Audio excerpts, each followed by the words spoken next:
J'ai commencé une série de portraits réalistes à la peinture acrylique il y a 1 an à peu près.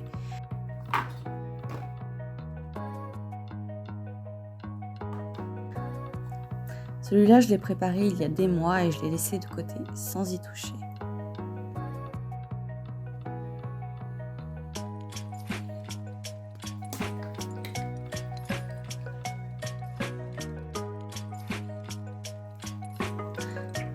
Mais dans le cas de ces portraits, je suis sûre que la peur me bloque complètement. Je sais pas trop si c'est la peur de la difficulté, de l'échec ou d'autre chose. Des pensées négatives dansent dans ma tête comme si la simple idée de créer quelque chose de nouveau me faisait trembler.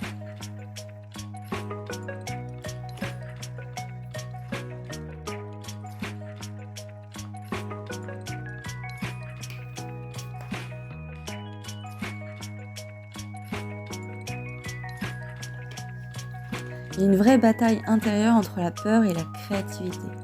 Avant de commencer, les barrières psychologiques sont infranchissables.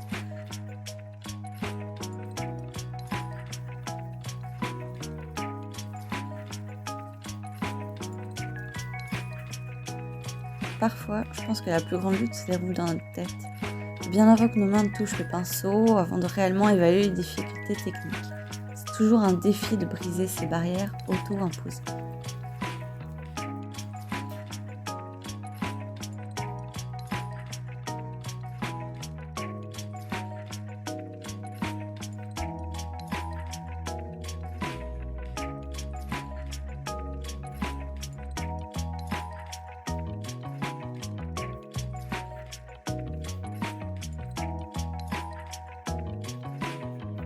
Je voulais peindre Chadwick Boseman depuis un moment.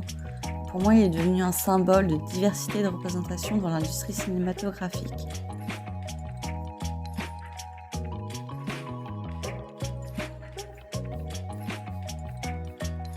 Je voulais réussir à capturer les traits de son visage en lui rendant hommage à chaque coup de pinceau réussi.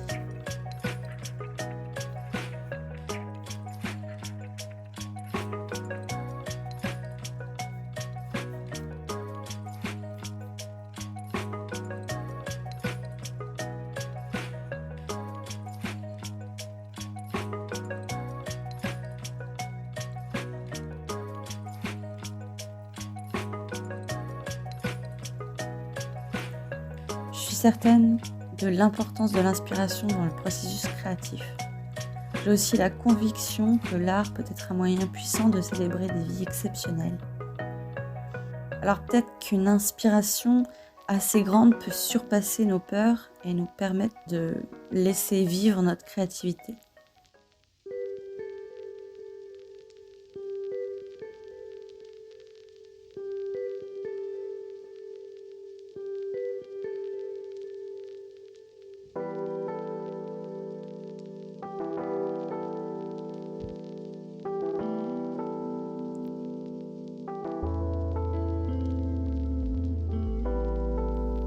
Parce qu'une fois que je plonge dans la peinture, tout change en fait. C'est comme si le stress et les inquiétudes disparaissent. Ça laisse place à un sentiment libérateur.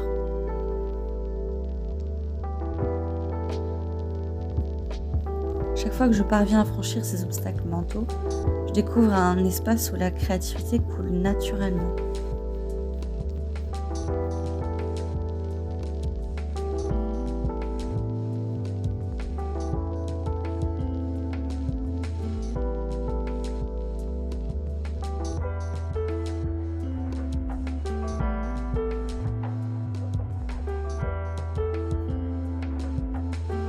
Pour les portraits, je fais un quadrillage sur ma photo de référence et le même sur mon support.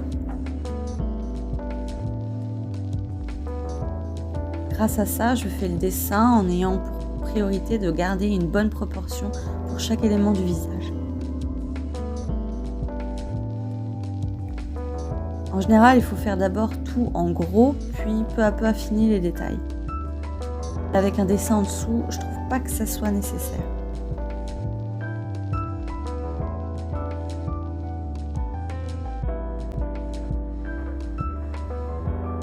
Je peins quand même les couleurs que je vois le plus en premier. Ensuite, je trace les traits ou détails importants sombres, quasi noirs. Je rajoute les subtilités de couleurs au fur et à mesure.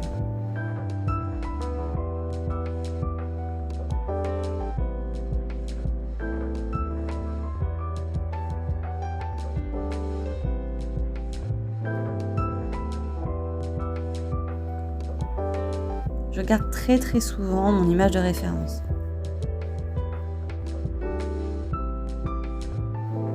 C'est hyper important de voir les petites particularités d'un visage. En fait, c'est en ça qu'on va reconnaître la personne que vous peignez.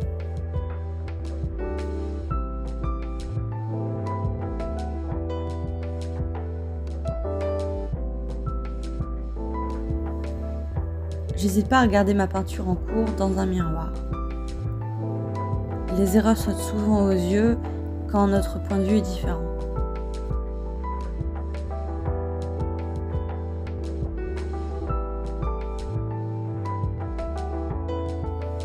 Je trouve que les peaux noires ont beaucoup plus de richesse, que ce soit en intensité et en subtile différence de ton, de couleur.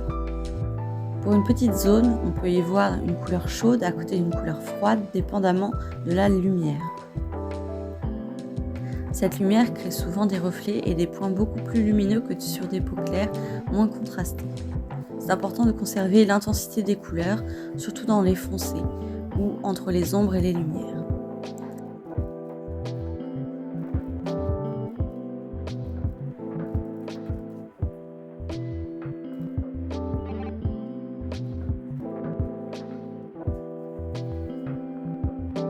On ne veut pas griser la peau, on veut retrouver la chaleur de la peau humaine.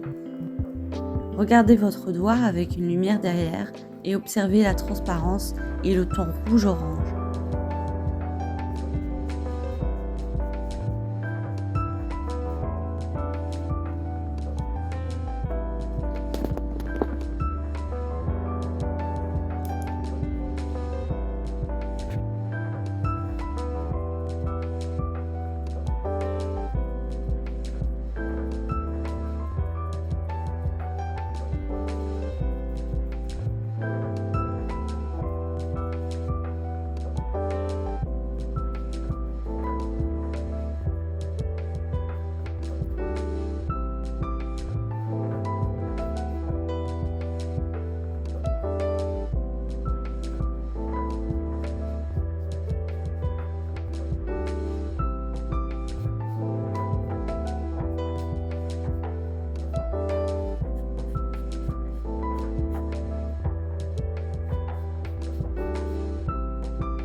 Vos peurs vous empêchent de faire les choses que vous voulez, celles que vous voulez créer.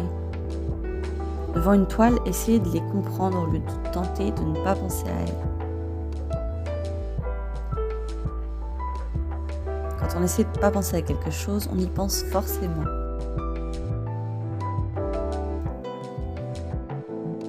Regardez comme ces pensées, ces peurs sont illogiques. En quoi une toile que vous jugerez ratée serait un danger pour vous? Quel mal est-ce que ça pourrait réellement vous faire? Créer est incroyable et ne se limite pas à des soi-disant dons innés pour l'art. C'est un travail constant. Alors tout ce que vous ferez sera un exercice pour vous améliorer. Même ces peintures ratées vous sont utiles et même nécessaires. Alors allez-y, créez.